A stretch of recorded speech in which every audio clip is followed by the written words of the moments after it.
e que non, porque hai que tomarse moi en serio estas vagas de calor. De feito, quero preguntarlle xa a Carlos Sotero, de Meteo Galicia. Que tal, Carlos? Moi bos días.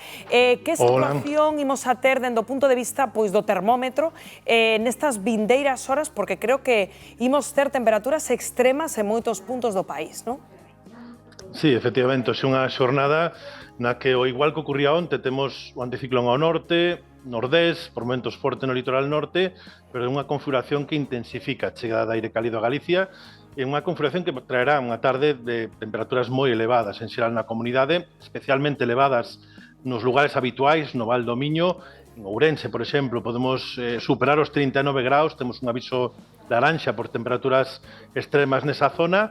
Tamén no Miño de Pontevedra as temperaturas poden superar os 37, nas Rías Baixas superaremos os 34, 35 graus, en puntos do interior da Coruña superaránse tamén os 34, 35 graus, e, bueno, pues gran parte da provincia de Ourense estará por riba dos 36 graus agás nas montañas. Tamén no sur de Lugo, na área de Monforte, estaremos por riba dos 36. En definitiva, unha xornada de moita calor, como vemos, con moitos avisos por altas temperaturas.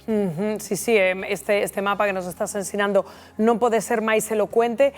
Carlos, que situación nos agarda mañá? Amainará un pouco este calor abafante?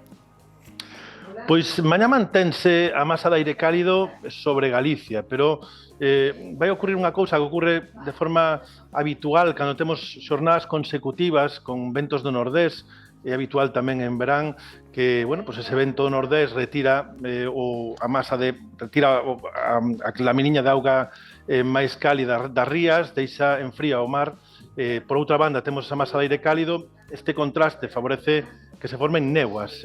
A brisa fará que esas néboas cheguen á terra. Mañá, polo tanto, as zonas do litoral das Rías Baixas posiblemente se vexan afectadas por esas néboas, e isto condicionará esas temperaturas máximas que quedarán posiblemente por debaixo dos 30 graus. No resto, lixeiros descensos. Seguiremos con temperaturas moi elevadas no Val do Miño, especialmente no Val do Miño de Ourense, bueno, pues moitos puntos tamén do sur da provincia de Lugo. Por lo tanto, descenden de forma significativa nas Rías Baixas, no resto descenden de forma moi lixeira. Pois, Carlos, quedámonos con todos estos detalles, en toda esta información, especialmente para o día de hoxe. Moitas grazas por atender sempre a chamada do termómetro. Grazas a vos. Bueno, pois con estas condicións, 12 minutos, lles dicía que de seguido repasaremos con Héctor que vou facer. Con respecto ao traballo, xa dende hai un tempo están reguladas as horas, querido Bernardo, onde se poden desempeñar ou non determinados oficios, non? Así, a lei establece que hai que tomar medidas para evitar pois eses riscos derivados das altas temperaturas, especialmente en sectores como a agricultura, a construción, a hostalería ou comercio ao aire libre. Algunhas delas, modificar a xornada evitando as horas de máxima calor, vale? Rotar tarefas, alternar actividades para limitar a exposición continua. Tamén facer pausas regulares, descansar con frecuencia en zonas frescas ou en zonas con sombra e, sobre todo, hidratarse, ter acceso a auga potable e fresca en todo momento.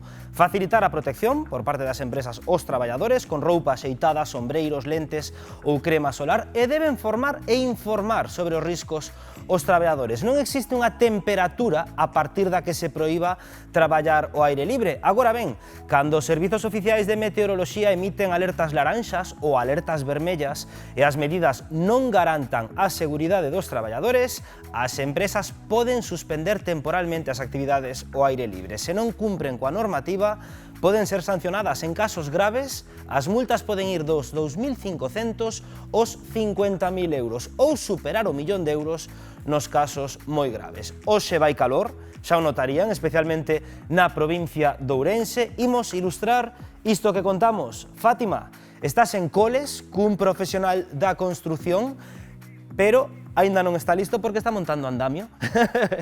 Pero hai moitos traballadores agora mesmo, Rocío, en exteriores que 12 en punto do mediodía teñen que extremar as precaucións. Ai, Bernardo, agardo que esas dificultades técnicas, senón que lle dera un vaído. Ai, dime que sí, que xa temos a Fátima con este home que está aí traballando en medio. Aí está ben, tranquilos todos na casa. Que sería cousa nosa. Fátima, compañeira, aí está, entendo que nese momento no que aínda pode traballar, non? Estamos todos ben, a verdade é que, a ver, eu é verdade que non noto aínda os case 40 grados que imos ter nalgún punto desta provincia de Ourense, estamos aquí en Coles, estamos vendo o compañeiro que está aí, pois traballando agora, estamos tamén con Daniel, traballando á sombra, Daniel, é o que toca, non, agora? Sí, de momento sí, mentras o sol non cambia de situación, pois estamos á sombra. Porque vos falamos de medidas que tedes un pouco contra a calor. Que medidas tomades? Polo que vemos, eso, sombra, non? Eso agradecese. Procuramos ter sombra, se non tapamos a obra, tenemos tamén unha nevera con bebidas frías para poder refrescarnos nas horas de máis calor. Estamos la vendo a ver que me lo ensino a neveira. Non tes nada que... non tes chupito de... Non, gustaríame, pero de momento non. Nas horas de traballo non. Auga, Coca-Cola, acuarios... Para refrescar, non? Está ben. Sí. E falaba eu, roupa tedes o mellor axeitada para que non vos dé o sol, como é? Sí, normalmente sí, o que pasa que agora como estamos dando a química, pues temos que utilizar isto para que non se nos pegue na piel. E o que sí entendemos todos na casa é que os albanéis ou calquera outra profesión que esteades ao aire libre, sí que nas horas punta, nas horas de calor, recolledes, non?